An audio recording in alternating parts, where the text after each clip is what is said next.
and what we could see is a flesh, and you could see meat everywhere, Whose flesh? young flesh. Oh. So the RPG blew up. That was so scary. Oh. So from there, I asked myself, Oh. I was terrified. That Well, is you something would I- have been at I that was- age. Yeah, I was terrified, and that was something that the first thing I remember, that anything can kill. Everything you do can kill you. Just meat flying everywhere. Meat flying everywhere In front of you guys. in front of all of us. Yeah, that would have been. She was a couple feet away, like 500 feet, like 200 feet away from us. So that's when he was doing that. But I was standing next to Kwal Manyangjuk. And that is my first memory. If you search, you will find. Finding is reserved for those that search. Welcome to the Searchers Podcast, where you never know where we'll be or who we'll be here with. But the concept of the show is always consistent. We are on the search for love. We're on the search for the truth. And we're on the search for ourselves. Who are we? Where do we come from? And why are we here? That is the concept of the show, just to explain it to you guys. Today I'm here with two of my family members. One is my twin, as many people have said. The far end in the blue is my brother, Bior. He is my older brother by a few years, maybe 10. And then next to him I have Deng, my uncle. He had Dr. Deng, who was a lawyer. Finished your studies in Scotland, correct? PhD in Scotland as well. Right. Yeah, guys, you just want to say hi? You want to say hi? Welcome to the show. Thank you, Tim, for having me. Yeah. You have already introduced. I'm his older brother, and we pretty much grow up together. It's my younger brother, and now as a grown person, we look exactly like twins. Yeah. I think Mom said So I'm happy to be here. Yeah. Happy to be on your show. Thank you guys for being here. Dr. Deng, welcome. Thank you, Tim. And thank you, Bior. It's my great pleasure to be here and to be in your postcard today. Yes, we are cousins. Though you guys are brothers, yes, I call you guys cousins. And I really appreciate Bior for inviting me to be here. I wanted to start with this is going to be a very casual conversation. Pretend the camera's not even here. We're just speaking amongst us. So we're all originally from South Sudan. And I want the listeners to understand how we got here in the first place. A lot of South Sudanese have ended up in different places throughout the whole world. And we all have ended up, say, in Australia from different routes. Some of them may know from my experience. I may have mentioned it on the podcast before, but I'd love my brother to explain first, and then Deng. How did we end up here, from your perspective? I think that's really like a good question and good to start. And as a lot of young people that were born in Australia or came when they were really young, don't really know how we actually got here in the first place. So from myself, I was born in Congo. That's actually my hometown, and we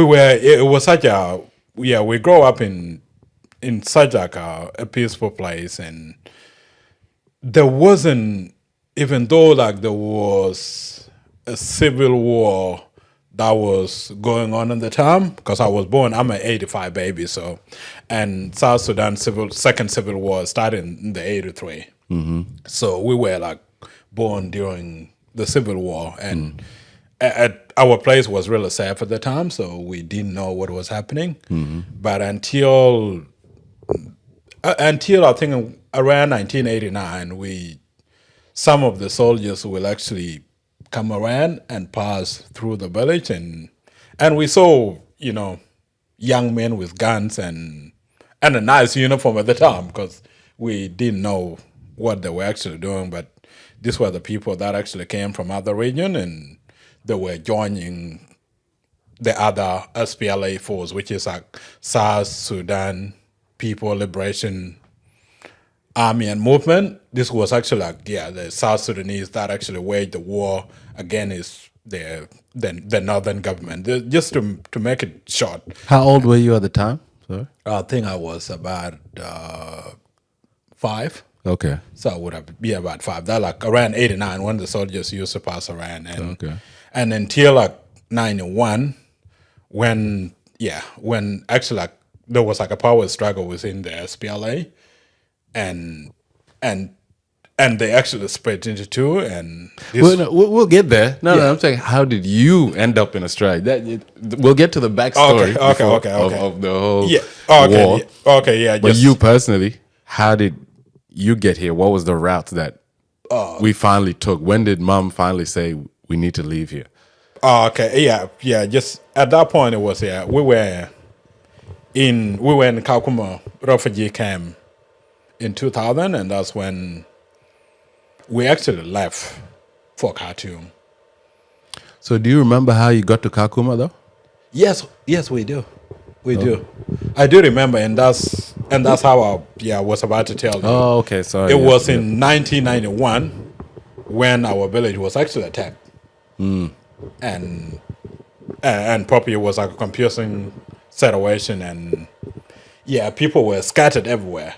But it was like until 1994 when everything really settled, and that's when actually my mother decided, like any other people at the time, that it would be like a good idea to go to Kakuma refugee camp. It's a refugee camp in Kenya. Because that's where there was like a school. We can be able to go to school and get an education. So that's how we actually left Panyagor in 94. Okay. And it took us a bit, I believe it took us a bit of 2 months. No, like I think a month. Month of what? Traveling? Month of traveling.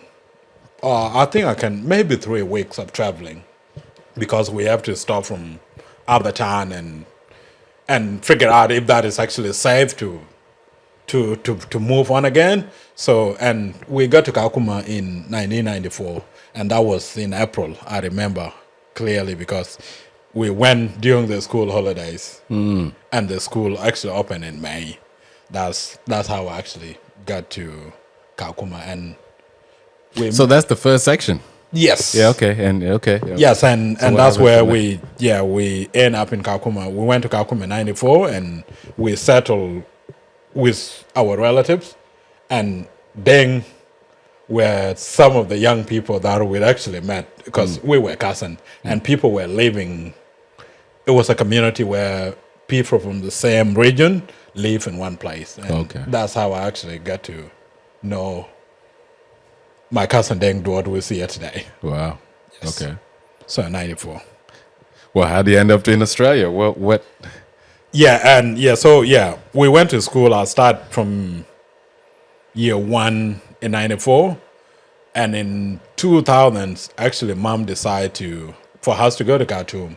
Okay. And the main motive was to go to Egypt, so we can be able to find a way to get a resettlement. Okay. We didn't know, because old people were actually trying to find a better place for their kids to go to school, and there were few South Sudanese that were in the US, Canada, and somewhere in Australia, and that was the whole goal. The whole goal was not to go to Khartoum and stay. The whole goal, we were trying to go to Egypt. That's where my aunt, my mother, sister, Auntie Akima Jang were there with our sister, Akej Bull, which actually went there in 95. Yeah, and when we went to Khartoum, we spent only 5 months, and then we went to Egypt in 2000. We stayed there for 3 years, and that's how we had an opportunity to come to Australia as refugees. Yep. So that's in what year did we end up? we actually we came to Australia in November 2003. 2003. I remember that very well. I remember that very well as well. Then would you like to tell us how did you end up? What was your travels like? Well, first of all, mine would be a little bit different from what Bior has narrated. Well, before I came to Australia, I was in the United States. And before United States, we were in Kakuma refugee camp. We came to Kakuma in 1992, I believe. July, I can't recall, but that was 1992. Before coming to Kakuma, we were in the refugee camp. I remember I was little by that time. It was when the Mengistu Mariam regime in Ethiopia, when it was overthrown. Then my mom had to leave with my mom and the Lost Boys together, who were in Ethiopia, had to go to South Sudan. And then from South Sudan, which is in Pachala, my older brother left us in Pachala, and we were in Pachala. And then when Pachala was captured, I believe that was in 1992 as well. So we had no option but to travel. And during that time, we traveled to a place called Korchum. And from Korchum, we came to Boma. And from Boma, we came to Kafoita, where we found Dr. William Bior, who is our late uncle. And he wanted us to be in Kafoita, but my mother refused to be in that area because that area was being bombarded by the Khartoum regime during that time, the National Islamic Front, when you guys were in Khartoum. So by that time, Kapoita was attacked. We left. 7 days later on, Kapoita was attacked. The goal of my mom was to follow my brother. My brother was working together with the Lost Boys. Lost Boys were guided to be taken away and protected by the government, from the government of South Sudan being attacked. So my mom was following my mother. And then we came together. We met in Narus at the border, 46 kilometers away from Lokichokyu. So in 1992, there was information given by Dr. Garang that the leaders had to leave to take the children away from the attack from the war area, so that it could not be attacked by the Khartoum regime.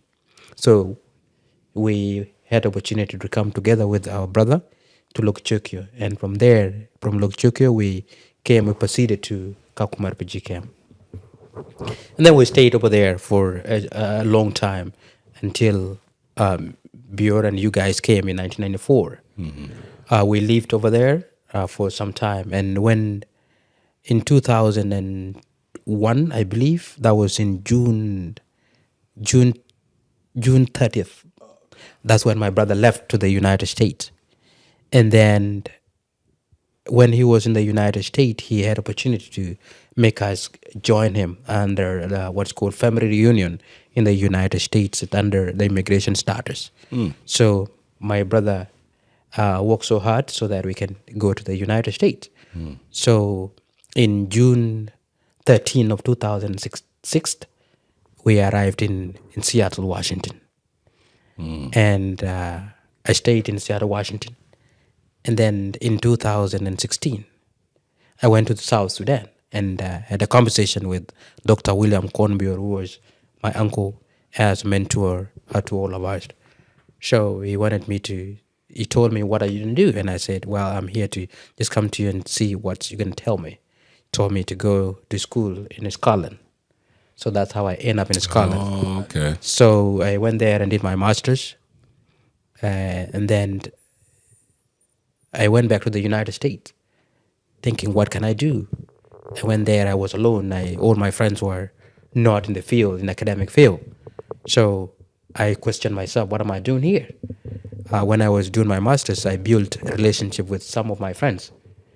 Someone like Abdul Rahman, who's a lawyer, a really, really good lawyer, and ended up being a brother to me, like a brother. And then Ryan Bach, who was also doing his master's. They didn't go back to the United States because they were accepted into the PhD program. So from there, I decided to say, okay, since I don't have friends here, why not getting back to where I was so that I can continue with the friendship that I had. So from there, I went back and I was accepted. I was accepted to 4 universities, but I chose University of Dundee to do my PhD. And when I was about to finish my PhD, I thought, what can I do? Maybe a little bit travel. So I traveled a little bit. I went to Indonesia and then I came to Australia here. I actually landed at Gold Coast, and Bior was the one who picked me up at the airport, and I went back to Scotland, completed my PhD, and then came back here. When I was here in Brisbane, we sat over there at the corner, and we were talking with Bior, and it just came into my mind like, I need to be in Australia. And how can I be in Australia? I need to maybe come in here and do my postdoc. So in postdoc, I am here right now in Australia. I went back to Scotland, complete my PhD, and I came back to Australia so that I can do my postdoc. And that's how I end up in Scotland. Wow, that is amazing. A lot of traveling And similarities. and similarities. Could I? I went to the US and I came to Australia. Yeah, the microphone. Yeah. So, but I want to ask you guys, before any of those travels, tell us about your first memory. Do you think you could remember your first memory? What is your first memory? Past memory of. Just your first memory. So you would have been in Kongar? Yeah. I think my past memory as a young boy. I used to spend most of my time with my grandma, and with my grandma, and every time I was with my mom and my sibling, and Uncle Agwendit were there. But there was something that I really enjoy about being with my grandma. I'm not sure whether the freedom it may have been, but I think I used to request it a lot used to tell Uncle and my mother that I want to go and stay with the grandma. And there was one summer that I really did with the grandma at the end of my leg, and that was my first best memories. Wow. And that was in our village called Pagar. So this is where I had some nice memories, because we used to have like a dog, and my grandmother named that dog. Can't recall the names, but I was hanging around with the dog all the time, and we used to, go everywhere with the dogs. I think maybe, I didn't even know like I was safe, like I was safety around the dog, like I was safe because it was protecting you? It was protecting me. But I didn't know. You didn't know that. We actually had our own bond, like we can go and it will run around, and I think it's all like, I think I really enjoyed that time. Oh, wow. So that would have been your best first memory growing up. And the dog was really young, but he actually sometimes tried to hunt. Okay. Yeah, so when he actually see the gazelle, he really want to chase the gazelle. Yeah. Even though the dog was really young, I don't know. I think it's like human instinct. Yeah. That how did he figure out that he can actually hunt those animals? But I think that's his instinct. That's probably like a living thing instinct. What color was the dog?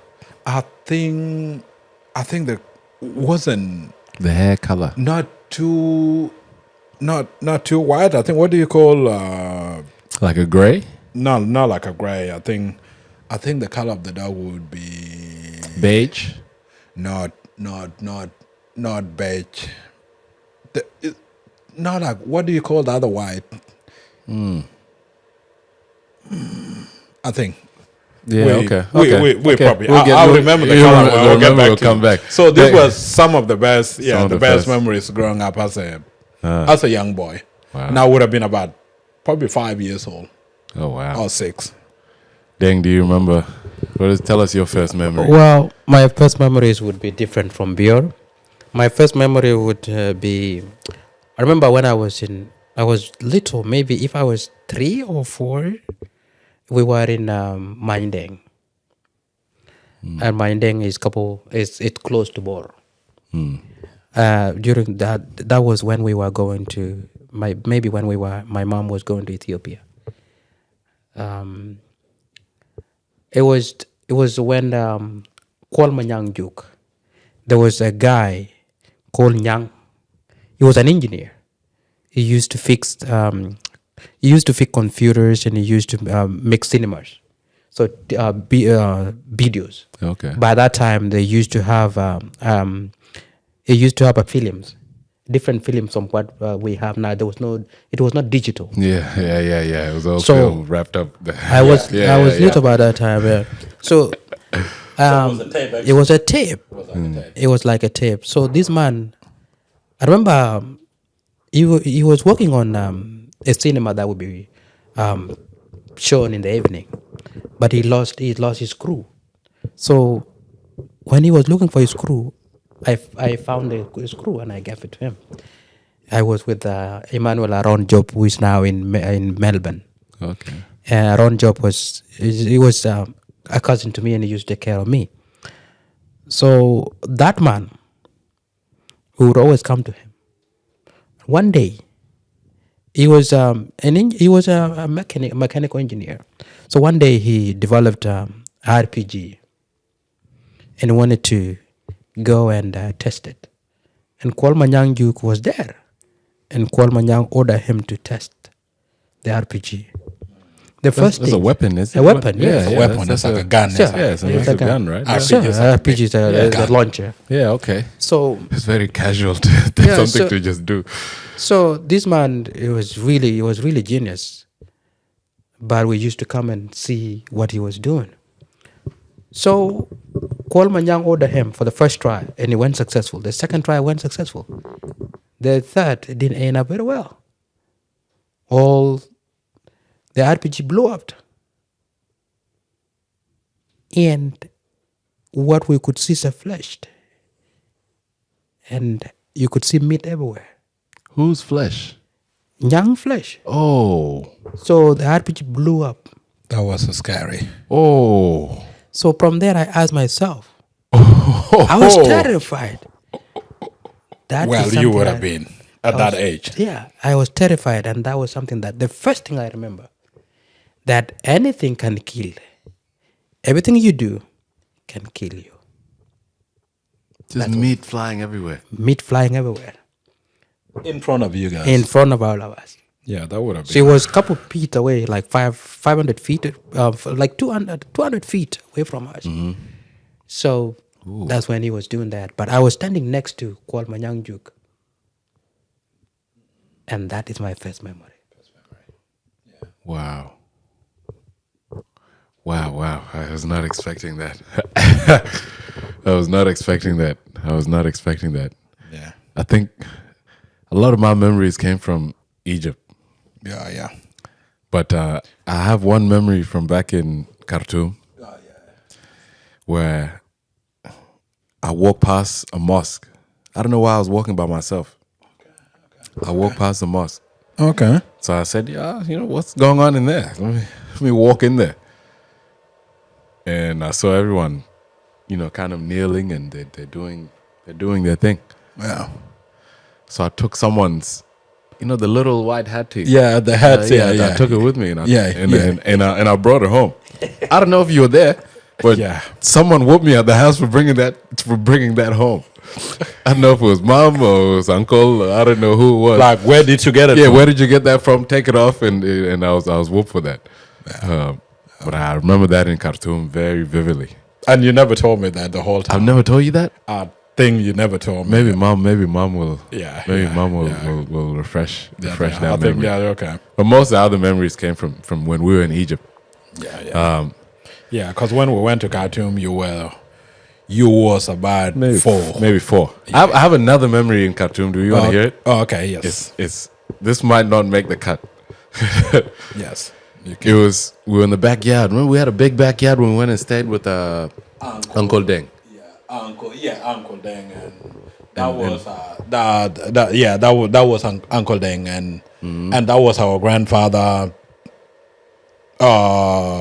Isaac, Isaac Bior Deng. Yeah. It was actually his house. Yep. Isaac Bior Deng Aliao is a grandfather to us. Oh, okay. So that's why Deng was an uncle to us. Oh, okay. Yeah. It was a pretty big house.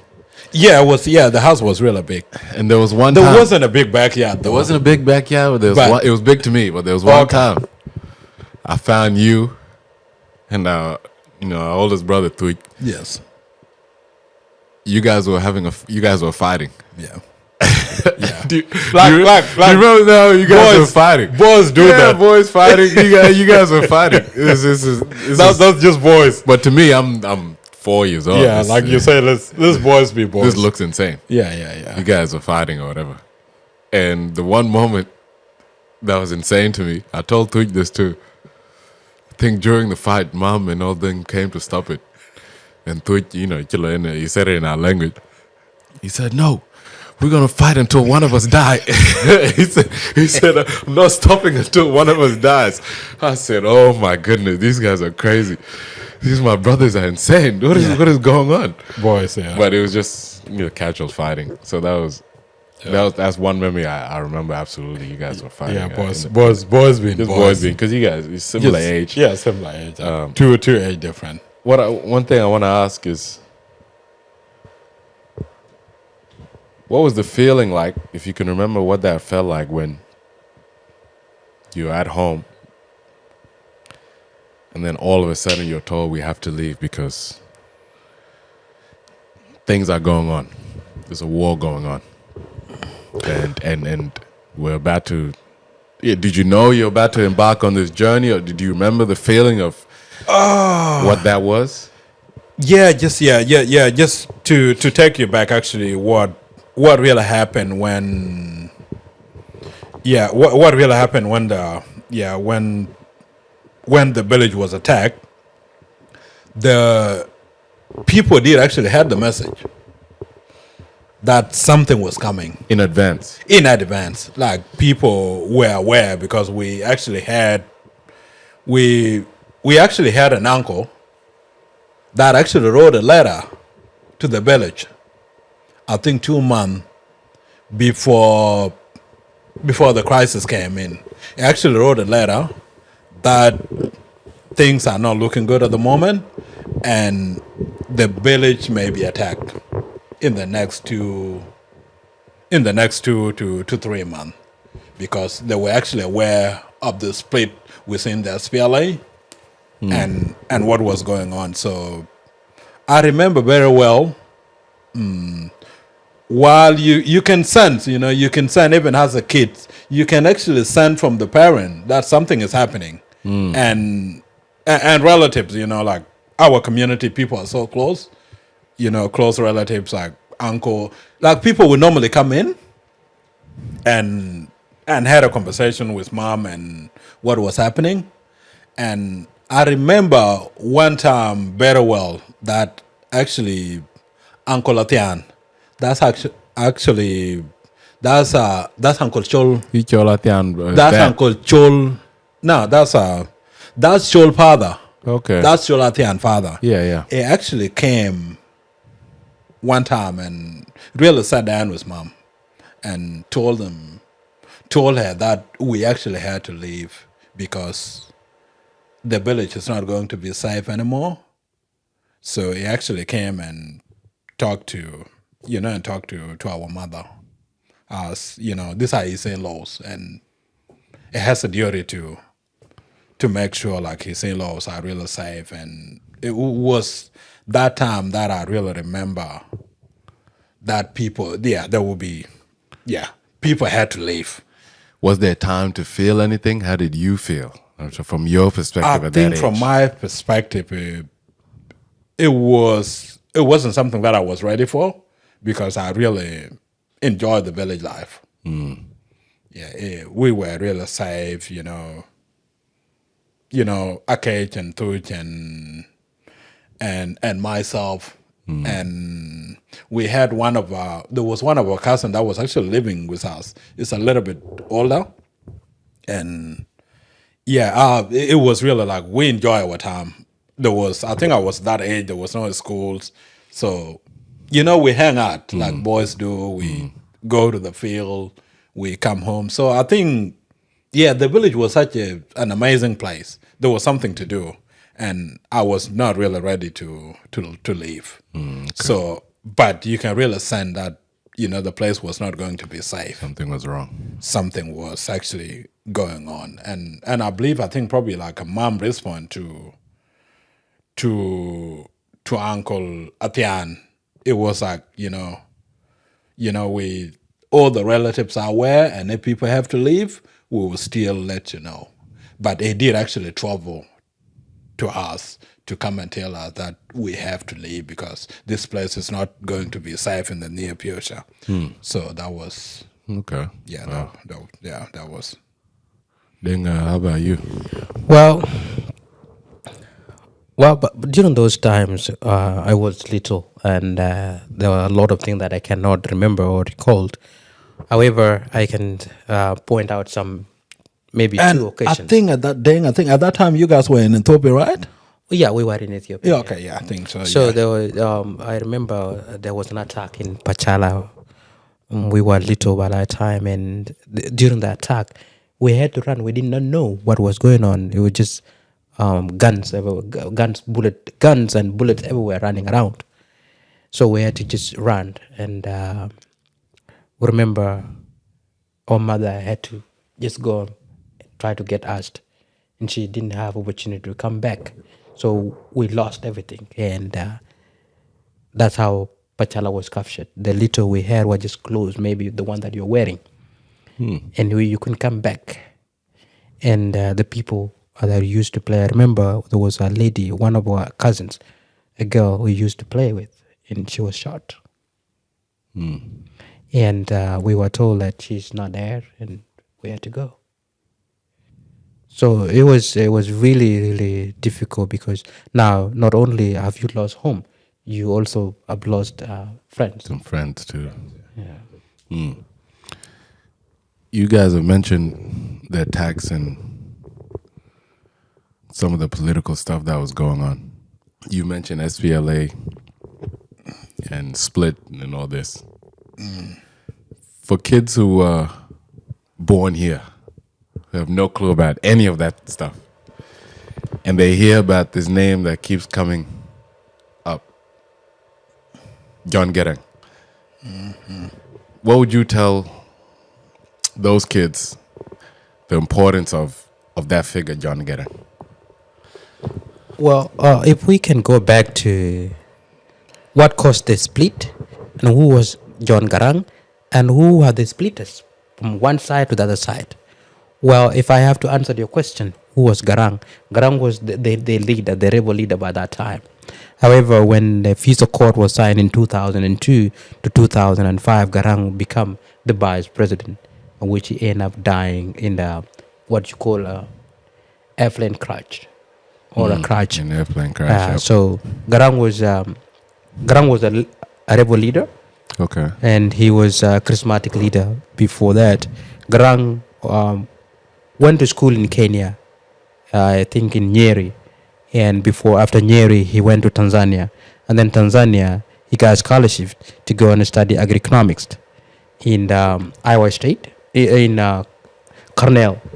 Cornell is one of the Ivy Leagues in the United States. So, and he got his bachelor's, from Tanzania and went for master's. And then from master's, he went to Iowa State University into 1981, I believe, and finished. He finished his PhD in 1981, and then he didn't agree with the peace accord that was signed in 72, which led him to be bitter and formed his leadership, which some of these ideas were the cornerstone of what led him to being a rebel leader in 1983. Although the 1983 incident happened while he was not the leader, but because of his education status and his experience, those leaders who were in there, I decided to select him. Although he had a backup from the Ethiopian government, that was Mengistu Mariam, they believed that Garang had better ideas, educational background, and a strategic way of approaching how the war would be fought, and that the leaders who were with him felt like Riek Machar, who was the leader that split together with Lamakol, split because they didn't agree with Garang, how Garang was using these ideas and control of which running the movement, of which in the videos, if you can look, you could see where Riek Machar said Garang didn't have semblance. That means that Garang was in control of everything.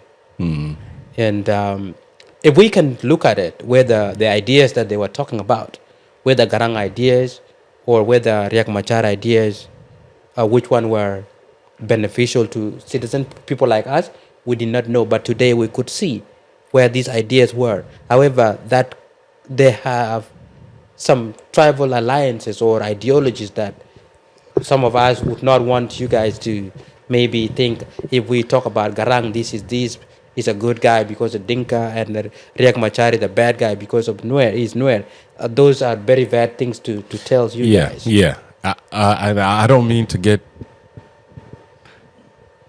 I'm saying through the eyes of kids who are born here who won't go look at the history of what was signed. Yeah. What was this? I mean, there's like this national sentiment of who he was or something about him that we hold in high regard.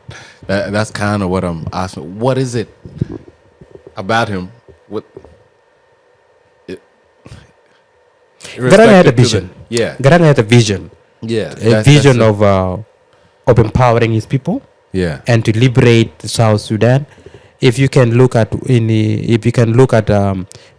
or listen to the peace accord when he talked in Nairobi, Kenya in 2005, he laid out the foundation of what the government should be and how people should be a first-class citizen within their own country rather than a second-class citizen within South Sudan, within Sudan. And those were the ideas that we can say, these are good ideas, this is what make him to be a great leader. He talk about economical development, he talk about education, he talk about how citizens can work within their state and how they can ask the government if the government is not delivering the services to them. Therefore, the citizen can rally to ask the government to make a commitment as part of the social construct theory that the government must work for the people and the people must question the government. With those ideas, that's why we would say Garang was a great statesman. Garang had also ideas that are not only for South Sudanese but also to the all Africans. So we call that he's a visionary leader. Garang would sit down with you, whether you are an adult or a young person, could sit down and listen to you. Garang had some of saying and ideas. For example, the basketball team we saw recently. Garang once said, in the future, we'll have teams that are going to go and compete. We saw that last year. He mentioned that. Yeah, we saw that last year. Yeah, he actually said that. We saw that last year. Amazing, yeah, wow. He mentioned we will have our money. Today we have our money. He also said we will have not only one team, we will have different team. Today we have soccer team. We have basketball team, not only men, but also girls the team. women's too, doing So amazing. some of the Garang ideas and saying we could see them today. And with that, that's why we think he's a visionary leader, because he could envision what will come. Yeah, wow. I understand that.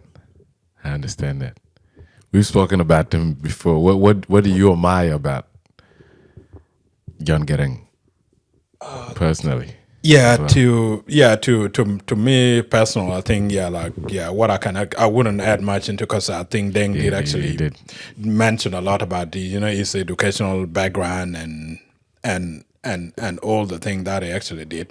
From my perspective, I think, and to the younger generation, I think John Garang was a visionary leader.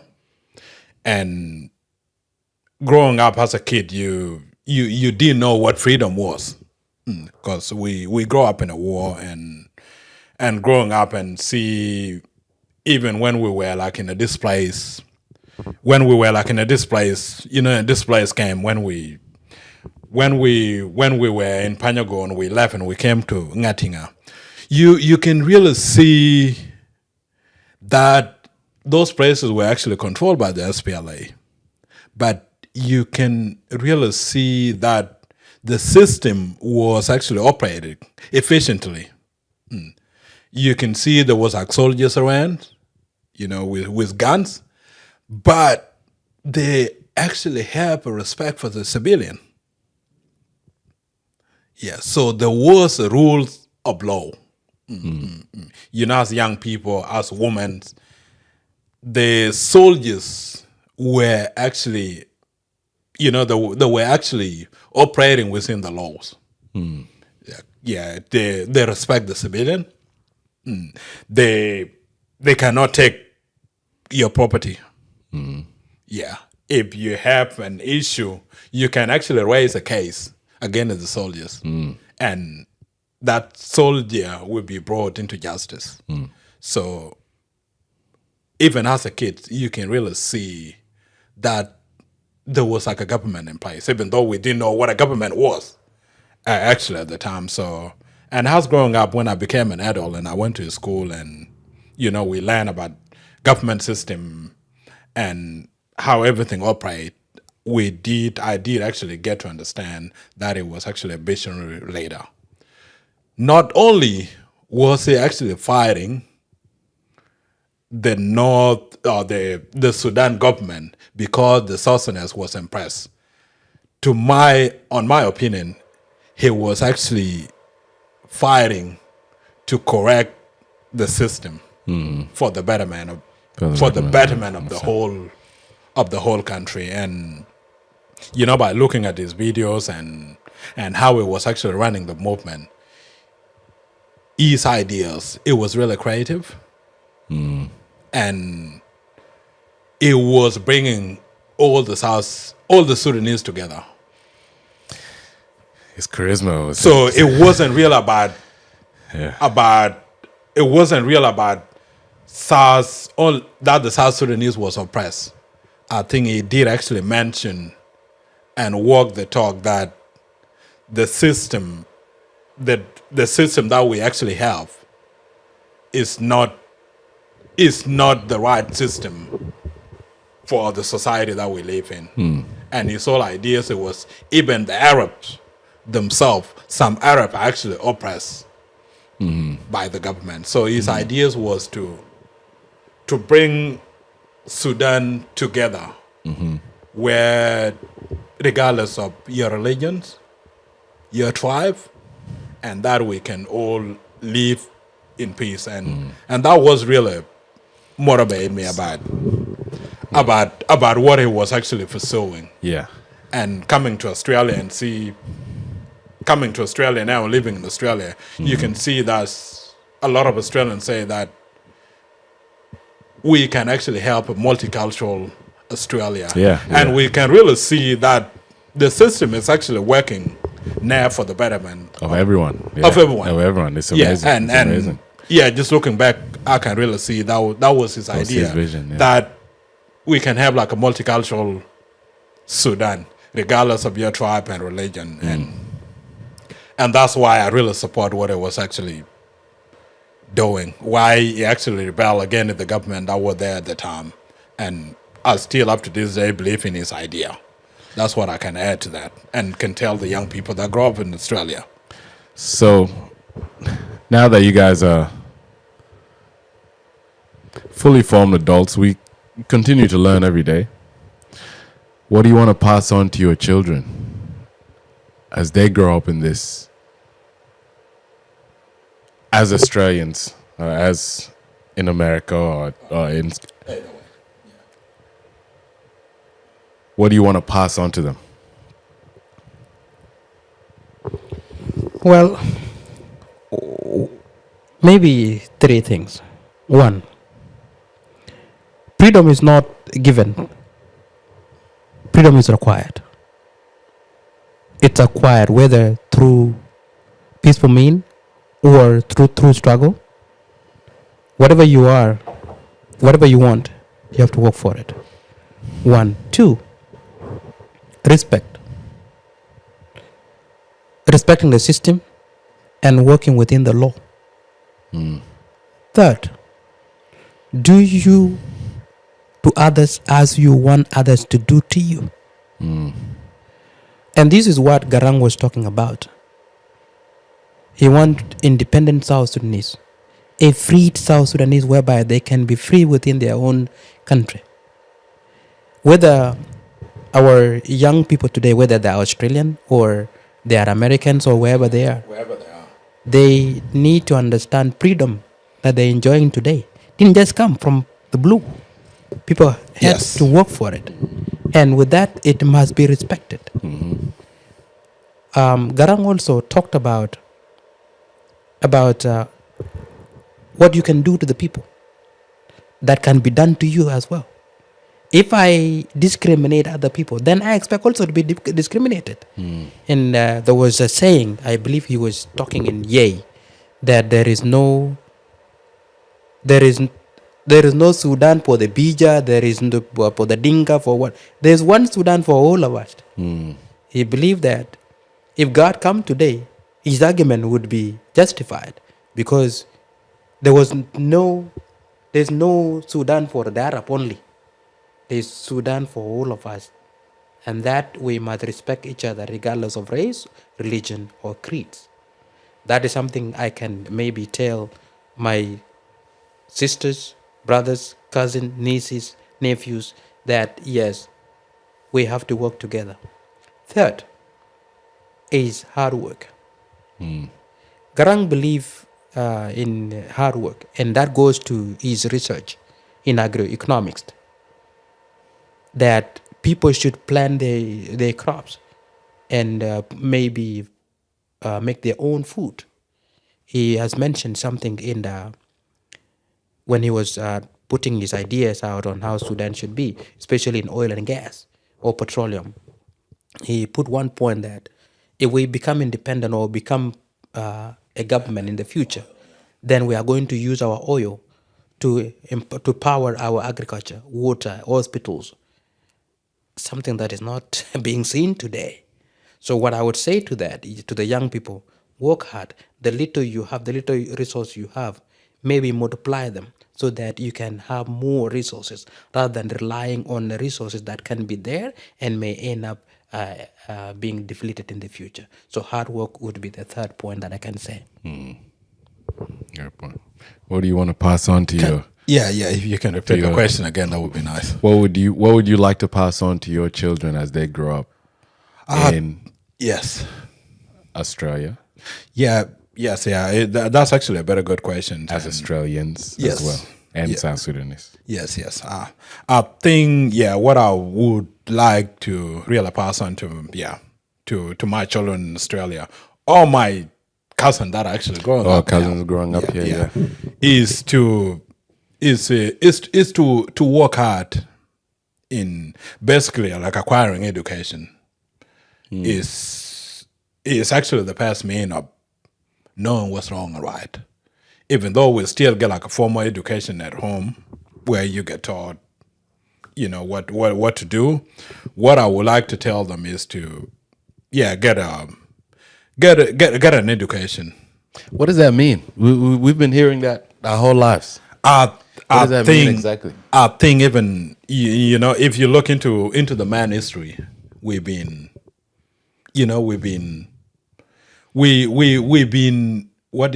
devolving. Yeah, we've been evolving. Like if you can really see the structure that we have today, they were not the structure that we have like 100 years ago. That's the engineer talk coming out. Yes. No, if you can. Exactly. Yeah, like the house and everything that we live in. Yeah. So as human, we've been trying to make a better life for ourselves. as human, you know, from the caveman until today. So, in my opinion, I still value education because that's how we got, you know, the better health care system, you know, the electricity, the hospital thing. We're living now, you know, up to like 90, 80. And I still, if you can see the average, if you can see in African countries, it's still around 60. Yeah. Or 50 something. Lifespan? Yeah, the lifespan. Lifespan, okay. Yeah, it's still around 70. You can see in these countries it's still about 90. Yeah. And that's, you know, advance in healthcare, you know, in other technology, in foods and everything. So what I would like to, you know, to pass to my younger sibling and my children is to get an education. You get an education because that will actually give you the tool to, you know, to navigate yourself, get a better job, and you have like a better like a better life. Another thing that I would like to add is to respect the law where you are, because we actually see what an oppression looked like when we were really young, because we had to move from one place to another. But it was actually because someone think that you wasn't good enough. Someone think you wasn't good enough, you know, based on your color skin, based on another thing. And someone had to fight for it. And that's what basically what John Garang did. It didn't like his people to be oppressed. You know, not getting the job that you qualify for. You know, not getting the health care because, you know, you're not good enough or you don't actually deserve it. So that's what I can actually add and say, you know what, respect the law of the place where you're living, because we have actually seen what it looked like. The school that we went to. Yeah, it was real Yeah, the school that we went to when we were at refugee camp, we were sitting under the trees. And sometimes when you get like a one notebook, you have to split it with your brother. Yeah. And we were not sitting in these chairs. We were just sitting under a tree where there's no Which structure. may even be better. Kids like to be outside with movement. I think a little desk like this is restrictive, but that's another story. Yeah, that's another story. Another perspective. So in a nutshell, respect the law and respect where you actually are at the moment. Be part, contribute to that society. Yeah. But get an education, because that's how you can really know what's wrong and right. What's wrong? That's and right. how I can actually close that. Any fun stuff? So I don't want to position you guys as all serious. You both went to uni. You both had your young time. You're still very young. Tell us about 3 of your favorite TV shows, or one in particular that got you through your studies, or that got you through the time when you were just young, even though you're still young. I'm not saying you're not. What's one of your favorite TV shows? What's one of your... Well, when we talk about TV shows, right now I don't have a favorite TV show. No, right now. Because I have been busy with research. Yeah. And I forgot about TV shows. Rather than what I have now is maybe listening to podcast. The Surface podcast, maybe. Yeah. So right now there's a lady from Kenya that I followed. She does a podcast on what is going on within Kenya and within Africa. I also followed a guy from Kenya. He had a podcast about what is going on in the daily life of Kenyans, and if someone called, then he would discuss. If he found out that if people called and find a question, then he would discuss the question next morning. Okay. So that is something I learned, and he has some interesting podcast that he talked about. Okay. But right now I'm in the education sector. I want to I want to understand researchers and what is going on in the field of research, trying to understand. But I wish I could be like you guys so that I can have a show. But because of time, I don't have a favorite show. Yeah. Okay. Yeah. Beer. Yeah, I think when we first came to Australia, one of my favorite TV show was Everybody Love Raymond. You used to have that on all the time when I came home. I know. I think you can really tell. I think Everybody loves that Raymond. was, and it used to come at 7:30.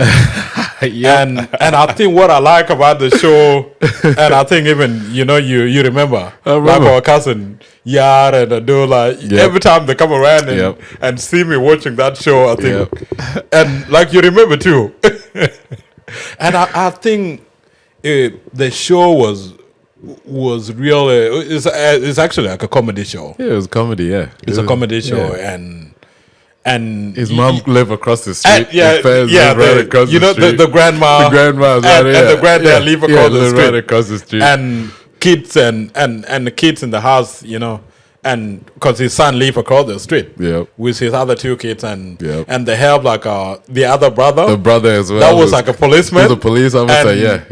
And I think it was married, and I don't know, and he got divorced or something. I think he wasn't. He was single. It was single, but sometimes maybe he'll get married or get dates or whatever. You get dates and whatever, and you can see. I think as an African, we grow up in extended families. Yeah. Okay. Yeah. We grow up in extended families, so I think that's what really made me like the show. There's like a grandma and a grandfather on that living just across the streets and.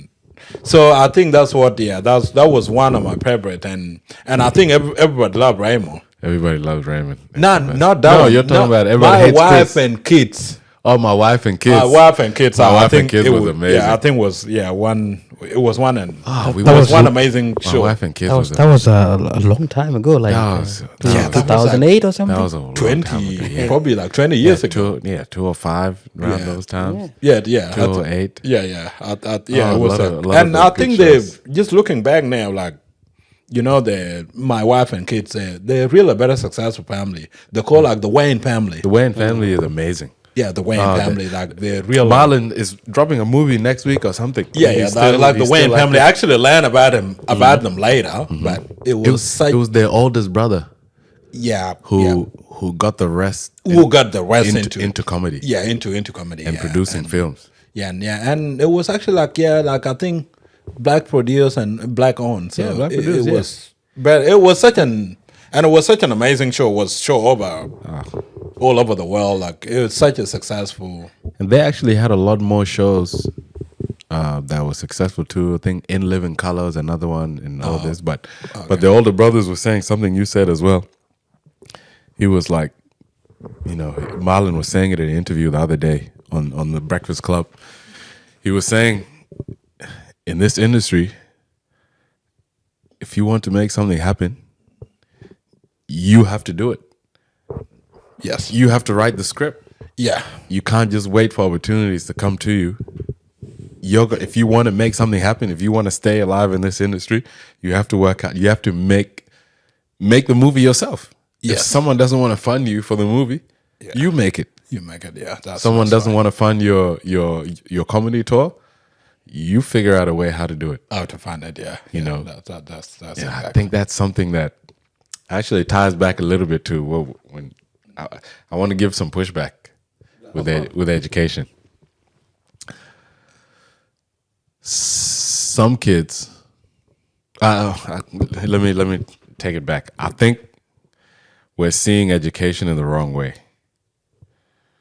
We're seeing education in terms of how we could end up helping someone else or get a job from someone else. Get a job from the white man. Just in white, not the white man, I'm just saying in the system. That's just a different way of saying the system. Getting job in the system, yeah. Either way. I think what other cultures have figured out who've been here way longer than us, they found their niches in what they could provide, what value they could provide, and make that their industry, their businesses. And so we've had arguments for a long time where, we look down on trades and things like that. Now that we're a little older, that I'm a little older, I'm like, no, trades are incredible. You're learning a skill. You're doing roofing, you're doing tiling or whatever. You're learning a skill that everyone needs. Yes. And just because it's not an educated thing, Like I don't know how to explain office, it. like It's office because it's not an office-based job. Jobs, yeah. It doesn't mean it's any less than an educated job or office-based job. Yeah. I think we're seeing that wrong. Do you agree? Am I wrong here, or is there some basis to what I'm saying? Why can't we teach our future kids growing up as find your niche of what you can provide value with, rather than just go get educated? I think that's a very interesting question, and something that I would like to like to talk about. I get fascinating about this actually, because what happened, education was sold to us differently when we grow up.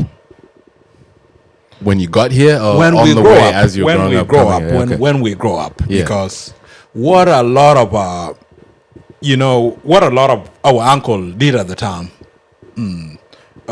like all our uncle, like including John Garang, like and if I can come back, we had like Uncle Condit, we had our Uncle Bior.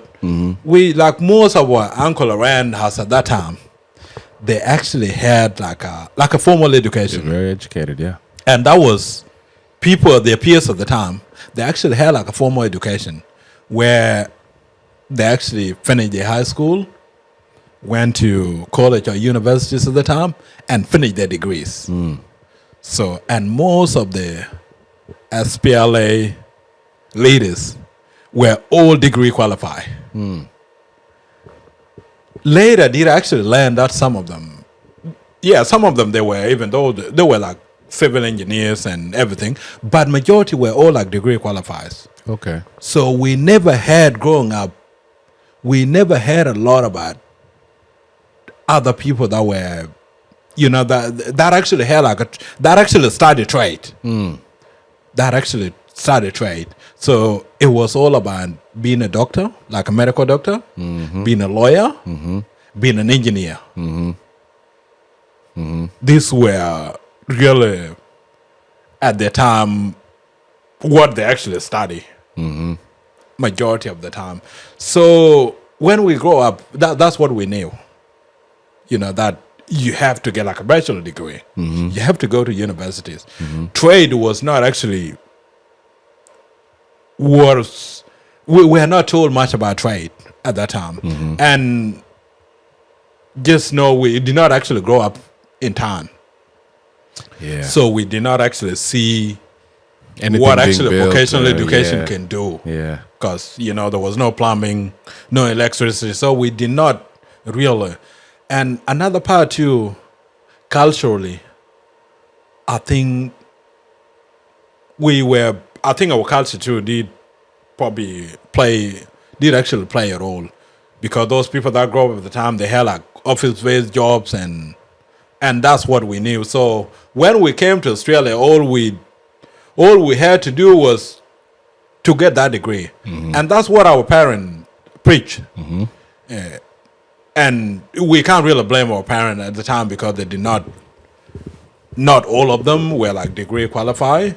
We actually had like few uncle, that did actually finish their high school and they had some training, but they did not many of them went to university. So what looking back at the moment as an adult, there was no mentors in place, and that wasn't a problem.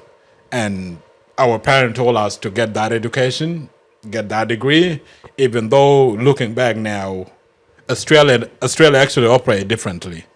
So, but now as an adult, I encourage young people to do vocational education, like TAFE, plumbing, and you can actually make money. And my perspective has changed now I can not actually look down at someone that actually had like a trader skills. Yeah, but so at that time, education was sold to us differently, or we look at it based on our experiences. Yeah. We actually live around degree qualified people that were doing well. So that's what I can actually say. But I really encourage young people now to do trade, and the later can go to universities and do the degree if they really want to. Yeah. So that's what I can really add into that. That makes a lot of sense. I think if I can answer, can add on what Bior said, and if I can answer your question. The question would be, what is education? And if you have acquired education, what do you do with the education that you have? Is education about whether you go straight from primary school or whether you can go to high school and university and get a degree? Is that the education? What do you do with education itself? Could be another thing.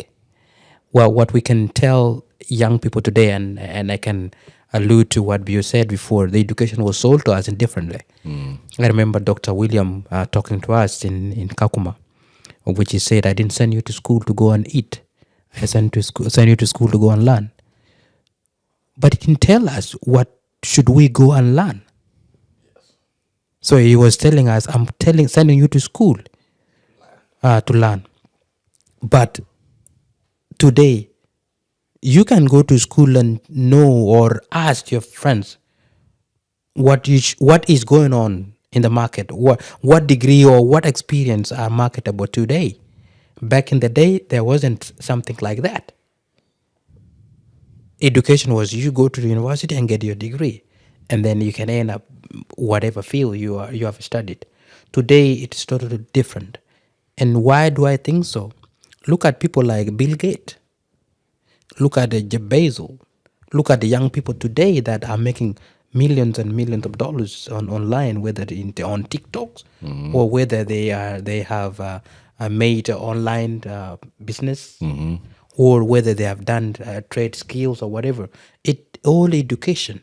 However, what we see today are young people maybe blaming their parents that education that you're talking about is not. What is education?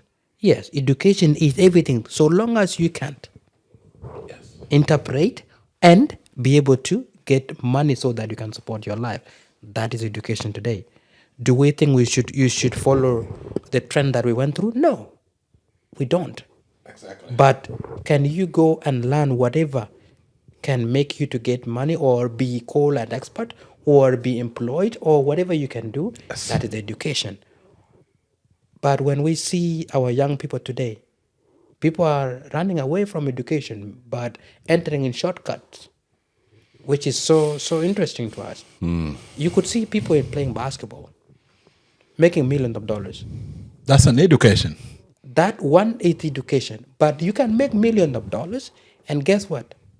That $1 million, if you did not further it to protect your money, It's gonna go away. it's gonna go away. Yes. Yeah. So, and that's what we have to say. The definition of education is what we need to actually understand.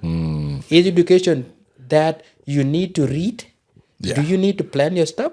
Do you need to get a job? Education could be any way you can interpret it. Exactly. I So think long as that's right. it can further your life. That's what we can say. Are we controlling people? No. Were we controlled? Yes. Yeah. Yeah. You're right. I totally agree That with was you. amazing. That was a very lawyer thing to do first. Let's define the word. What is an education? What is an education? Let I us think first define. Let us first define the word. Yeah. And Because then- at the end of the day, you get that education, you get a job. That's an education. How do you apply it? Yes. What do you? Because everything is education. Everything is education. When you I start think to see everything it that is way, education. everything is- Because if you see a sport, it's a crap. Yeah. It's a hobby. Yeah. And you make money out of it. Yeah. That's an education. But what you get out of just even being in the sport, yeah. the teamwork, the leadership attributes that you get education, from it. everything. Yes. That is all a form of education. The That's all communication skill. full of education. It's all If you can draw, that's an art. That's an an art. education. That is. and education. To me, to define that, the one that if the pyramid is this, and there's all the industries, engineering, Yes. the this, to that. I think we should just put an education. But And I think education is communication. It depends. To me, that's number one. If it's drawing, what are you communicating with your drawing? If you're making videos, you're making film, what are you communicating with your film? If you're an orator, John Garang, yes, and you're in front of a bunch of people and you have to speak any language, it seems like he can speak German or anything. This guy can speak anything. You have to speak Arabic. yeah, If you have to use hand gestures yes, to communicate your thoughts, to convince people convince, yeah. of your vision. I think that's what he went and learned at Cornell. That's what he went and learned in his education. And just to add that into like what Deng say, that's what exactly we need to define what an education is. So, and if I have to go into it, visually it's just, you know how you have the pyramid? Education, it would be the one that we have there on top. And everything, whether you pursue a sport as a hobby, you're an artist, you want to be like a lawyer, all those categories all fall under education. Whether you do like a vocational way, you become a plumber or you become an electrician. I think that's what we should get into. First, that's an education. And what you do all fall into it. All fall under that. All, whether it's a crop, it's a sport. Let me play. So that's what I can add into it. Let me play a double advocate. And what I mean here, let's look at Somalians. Do Somalians go to school and learn? No. Do they only focus on how to count money? And maybe business? Do they business? Yes. So education is, like I want to come back to what you're saying. Education as communication. Education is, what are you selling? So a buyer can buy what you're talking about. So if I am an engineer, then a buyer, someone need roads to be built, or a government need road to be built, or a house has to be built, then that person would want to buy my expertise. So it's what I'm selling. Do I communicate what you? Then that could be another thing. Yes, if you are selling, then you have to communicate it to people. This is what I sell. So now let's go back. Somalians, they sell networking. You talk to a Somalian man and said, we have a business, but we don't have money. If Somalian man see opportunity there, then he can take that idea and sell it. Sell it to his friend and get money. Does that Somalian man need education? No. Is he educated? Yes. Why? Because he knows networking to sell what he want to sell. So let's go back now. What we were sold to us last time is go and get education. That is totally different from you guys now. You have a choice to go to school online using computers or whatever. We didn't have that. We didn't, like what Bill said before. Book. One exercise book. We used to cut one exercise book so we can use it for 2 subjects. Today, you don't even need a book. You don't need a book, and you have a computer. Yeah, you should. Today there's something called ChatGPT that I see people working. There's DeepSeek. Yeah. We didn't have all these things. Not only DeepSeek, or we didn't have the gadget. The gadget were not even there. Yeah. Today you have it. Now the question is, what is education? You can use education that we have today for your own benefit, or we would question, what are you using to get this education?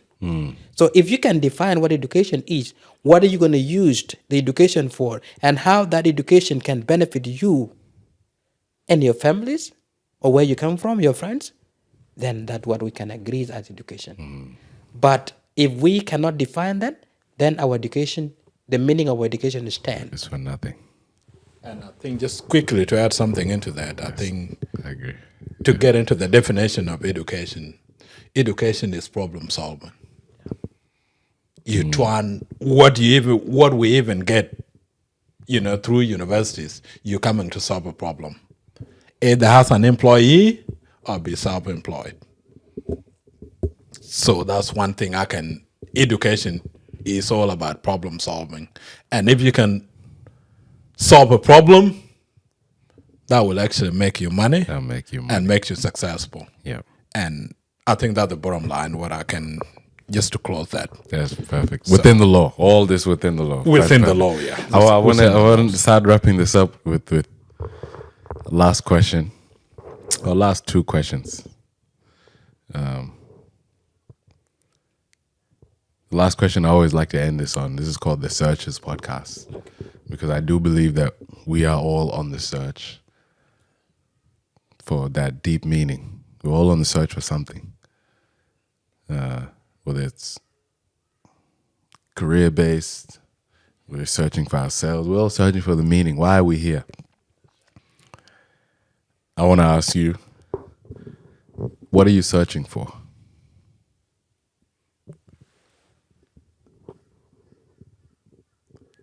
What are you searching for? You want to go? Yes, for me to get into that, I think why we're in the first place, but we don't want to get deep into. Oh, we can get Deep- No, deep doesn't into matter. that. No, that's fine too. It's to you. How do you interpret that? Okay, to What are myself. you searching for? Well, we found out. I have two questions. I actually do have two questions. Okay. The first one is, what is the meaning of life to you?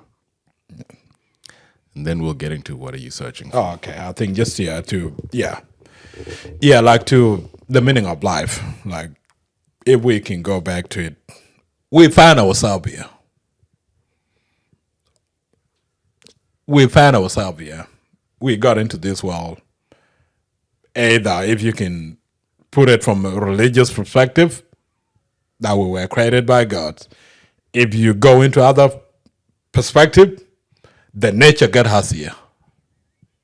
So that's the nature God has here, and so that's how we came here, and just growing up, as a young person, I think you do actually ask yourself those questions sometimes. How did we get here, and where are we going? You do search for those questions from time to time, and as you grow up, you get to know what's wrong and right, and that will actually come from what you was taught when you was young. You go and get other thing like education, and so the bottom line is to myself is to we came into this world and we have to leave it in a better place. That how we actually find it, and that will actually brought me to the second question, that to find a meaning in life, you have to see what you love, because that's where the joy is. We have like 24 hours, and you can't be sitting around with that 24 hours. Otherwise, you have nothing to eat. So you have to find something that you enjoy. Something you need to do something to survive, and you have to find something to do within those hours, and that's how you actually have like a meaning in generally in life, where you have to do something to make a living. And if you actually find what you love, that's what makes you enjoy the purpose of being here. That's how you actually find the purpose of being here. Have you found what you love? I think I found it, but I'm still looking. Still searching. I'm still searching, but deeply, I studied accounting, and I used to love, being an accountant and dealing with numbers and everything. But currently, I actually found like another way that I can actually help, something that I can actually solve, and that's what drawn me into engineering at the moment. And that's I've what heard I'm, you speak about engineering. Your And that's your hair what I'm- starts to and grow. that's what I'm currently Start doing shaking at the you moment. get very passionate. Yeah, I know. And that's what I think. One time when I was about to study engineering, and I went online, and there was one video. It was like a 2-minute video, and I think this guy sold engineering perfectly. It said the house you live in was built by engineers. The phone that you're using to make an appointment was actually done by engineers. The car that you get in when you get out was actually built by engineers. The road that you drive on, and it goes on forever. And I think that's what really where my passion lies at the moment. Want to be an engineer and just to help people. If I can see someone driving on the road that I built, I think that will actually fulfill me. Yeah. And that's actually the purpose of life. If you actually find your passion, I think that will actually give you a motivation to keep going. And that's how we can actually contribute and make this world a better place than we actually found it. It's beautifully said. Well, I would say, what is life? And I can answer it shortly. What is life is just, can a man eat to live, or can a man live to eat? What does that mean? Well, if you can live, then you can be able to sustain yourself so you can survive to see tomorrow. But you cannot say, if I cannot sustain myself, then I will not. If you cannot sustain yourself, then you cannot see tomorrow. So you must sustain yourself so you can see tomorrow. So that means you eat to live, you don't live to eat. So it depending on your understanding. But now, whether the meaning of the life is enjoyable or not enjoyable, what do you call a meaning of a life? That is hard to be answered. Why I say it so? Like what Bior said, you have to find a passion of what you want. It's all about looking for legacy. At the end of the day, when you die, and I will quote Dr. William, going back to the education. Education is not about whether you can learn to make more money or what. It's about when you die, people come and celebrate you and say, this is what he has done. This is what he has shown us. He has changed us. That is all about legacy. So it's all about building yourself. So you can either feed yourself, so you can live those years that you're going to spend.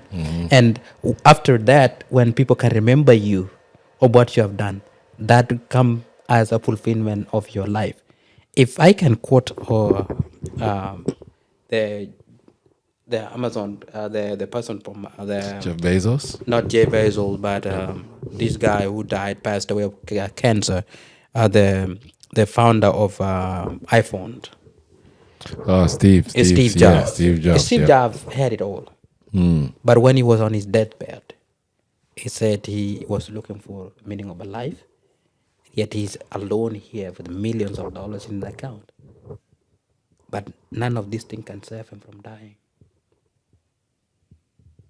So the meaning of life is what you can do there to enjoy a life, but that does not mean the enjoyment you will see and say, I have enjoyed it. No, And everything how is you just can temporary. impact other people. It's how you can impact other people. To me, I want to be the best lawyer. I want to be a good lawyer, and now I'm working on my own credentials so that I can be a practicing attorney here in Australia. I remember when I was in South Sudan, there was someone that was arrested. It was a kid who killed someone when he was 14 years old. And the case was in the High Court. And one of the lawyers who was handling the case called me to join him. So we went and argued in the court, and that guy was released, and we ended up settling the case based on compensation blood compensation. That is according to the Dinka law or according to the customary law of the Dinka people of South Sudan. So when that guy got his freedom, when he was released from the jail, I had to sneak him out from South Sudan to Uganda. It was terrifying, but I had to do it because I was helping him. That guy today is in Netherlands, enjoying his life. That is what I want to see, helping somebody to get his freedom. As lawyers or in the field of, in the legal field, it's about helping people. How do you help that person so that they can gain their freedom back? It's hard, but you could see a joy when that person comes out. I remember releasing people, just getting bail out from the prison. You can that person, if you bail that person from the prison, that person will respect you regardless of what, whether you finish the case or what. That minute where you came in and said you have been bailed, you can go outside, you would see a joy in that person's face, and that is what I love. That's what I call as fulfillment. That's what I call life. So you can help people. That is beautiful. That is beautiful. Thank you, guys. Anything else you would like to add before we wrap this up? It's been amazing. I think just quickly to wrap up and what we actually had and everything that we talk about is just get something that you enjoy in life, something that you want to do, because you have like 70 years of your life. And one of the things that I would like to close up is Denzel Washington actually said, don't aspire to make a living, aspire to make a difference. That's how I can actually close, and that's what I can actually tell the young people. That is beautiful. Beautiful. Well, I can say three things. And I will take a quotation from Mahatma Gandhi. Said, learn as if you are going to die tomorrow morning. 1. 2. Respect your mother and your father so you can live longer. And this goes to today's generation. Things have changed from our generation to you guys' generation. And this is what I would say, respect your mother. When you have your mother, you have where to sleep. You have food.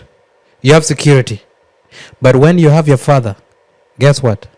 You may not have where to sleep or food.